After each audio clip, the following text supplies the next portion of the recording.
Good morning everyone. मेरा नाम lovely Tripathi है। कंटेम्प्रेरी डिबेट्स में मुझे सिविल सोसाइटी और कंसेप्चुअल एनालिसिस टॉपिक मिला है, जिसे मैं आज ब्रीफली समझाऊंगी कि सिविल सोसाइटी होती क्या है, ये किस तरीके से काम करती है और सिविल सोसाइटी राज्य और परिवार से किस तरीके से अलग होती है। तो सबसे पहले समाज में अलग अलग तरीके के लोग रहते हैं और अलग अलग लोगों और इस समाज में अलग अलग लोगों की अलग अलग इंटरेस्ट होती है। तो और अलग अलग इंटरेस्ट होने की वजह से इंटरेस्ट में हम क्लैश भी देखते हैं। क्लैश होने की वजह से अलग अलग प्रॉब्लम्स भी सामने आती हैं। तो हम कह सकते हैं कि समाज में जो भी भिन्न भिन्न प्रकार की समस्याएं होती हैं, इन समस्याओं के समाधान हेतु दो ही विकल्प होते हैं, या तो राज्य या तो सरकार। लेकिन जब राज्य के लोग यह देखते हैं कि समस्याओं का स्वरूप छोटा है अथवा बड़ा है, लेकिन राज्य उसे सुलझाने में असमर्थ सिद्ध हो रहा है, तब हमें नागरिक समाज की भूमिका देखने को मिलती है और नागरिक समाज अस्तित्व में आता है। ऐसे में जनता खुद ही छोटे छोटे समूहों का निर्माण करती है अपने स्तर पर, ताकि समस्याओं को सुलझाया जा सके। ये जो छोटे छोटे समूह होते हैं वो अलग अलग हितों का प्रतिनिधित्व करते हैं, और इनका अलग अलग हितों के आधार पर उनका वर्गीकरण किया जाता है। ये जो नागरिक समाज होता है वो परिवार, राज्य और मार्केट एजेंसी को छोड़कर समाज में जो भी थर्ड स्पेस क्रिएट होता है, उसे ही हम नागरिक समाज के रूप में जानते हैं। अब थोड़ा-सा हम देखते हैं सिविल सोसाइटी नागरिक समाज का क्या-क्या एग्ज़ाम्पल्स हैं। तो सबसे पहले हम एनजीओज़ देखते हैं, इनके इंटरेस्ट अलग होते हैं। कुछ कम्युनिटी ग्रुप्स हैं, चैरिटीज़ इंस्टीट्यूशंस हैं, लेबर यूनियंस हैं, और कुछ रिलीजियस ऑर्गेनाइजेशन हमें देखने को मिलते हैं, प्रोफेशनल एसोसिएशंस होते हैं, और अलग अलग हितों के आधार पर जो आंदोलन होते हैं, जो अधिकार समूह जो अपने अधिकारों के लिए आंदोलन करते हैं, ये सभी नागरिक समाज के रूप में जाने जाते हैं, और ये अलग अलग लोगों के अलग अलग समुदायों के हितों का प्रतिनिधित्व करते हैं। अब हम कॉन्सेप्चुअल एनालिसिस देखते हैं सिविल सोसाइटी का। तो नागरिक समाज में सबसे पहले हम पार्था चटर्जी को देखते हैं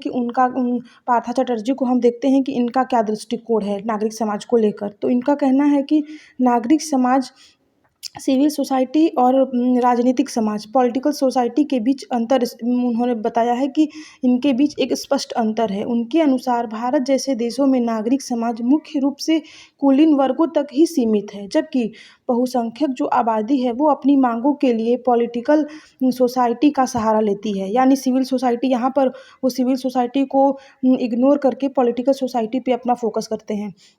दूसरा है नीरा चंदोक का। तो वो इसे एक ऐसे स्थल के रूप में देखती हैं जहाँ लोकतंत्र को और गहरा किया जा सकता है। हालांकि ये वास्तविक लोकतंत्रों में इसकी सीमित संभावनाओं की ओर भी संकेत करती हैं। अब हम देखते हैं कि सिविल सोसाइटी के क्या क्या फीचर्स होते हैं। तो सबसे पहले ये जो सिविल सोसाइटी होती है वो सरकार से स्वतंत्र होकर काम करती हैं।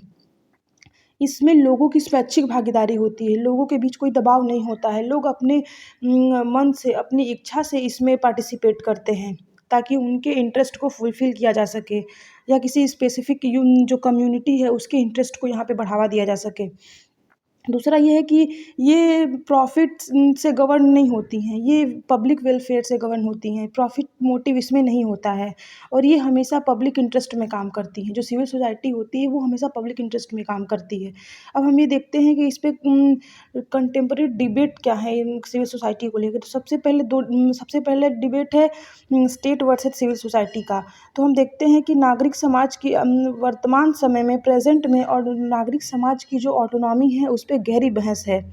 आलोचकों का ये कहना है कि राज्य द्वारा कड़े नियमों के माध्यम से इसके स्थानों को कम किया जा रहा है अथवा सिकोड़ा जा रहा है। जो दूसरा है वो है लोकतंत्र का सुदृढ़ीकरण। दूसरा जो डिबेट है वो है लोकतंत्र का सुदृढ़ीकरण।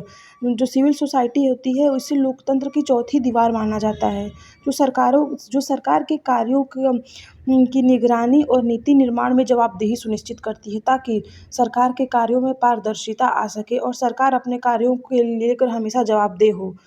जो तीसरा जो इसका तीसरा डिबेट है वो है विकास का वैकल्पिक मॉडल। समकालीन विमर्श में जिम्मेदारी, भागीदारी और ईमानदारी के माध्यम से समग्र विकास की बात की जाती है, जहाँ गैर राज्य संस्थाओं में ये भूमिका महत्वपूर्ण हो जाती जहाँ गैर राज्य संस्थाओं की भूमिका महत्वपूर्ण हो जाती है।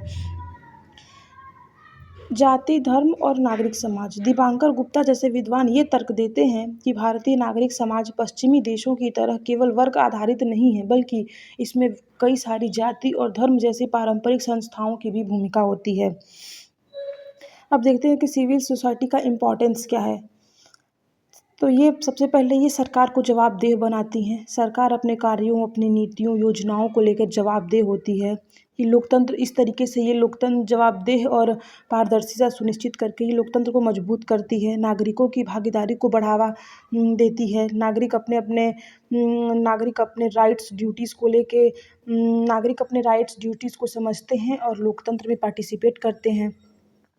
मानव अधिकार, ह्यूमन राइट्स की यहाँ पे रक्षा होती है। जहाँ सरकार नहीं पहुँच पाती है, वहाँ ये सेवाएं प्रदान करती हैं। अगर मैं इसको कंक्लूड करूँ तो सबसे पहले मैं ये बताना चाहूँगी कि नागरिक समाज लोकतंत्र का एक आवश्यक स्तंभ है, जो राज्य की शक्ति को सीमित करता है और एक समावेशी शासन की दिशा में काम करता है। यह न केवल राज्य के विरुद्ध है, बल्कि यह राज्य के साथ मिलकर सामाजिक राजनीतिक बदलाव लाने का एक महत्वपूर्ण माध्यम है।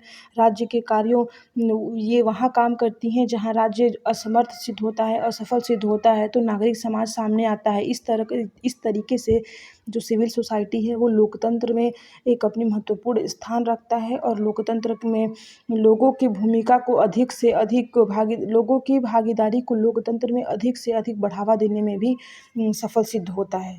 Thank you ma'am, thank you everyone.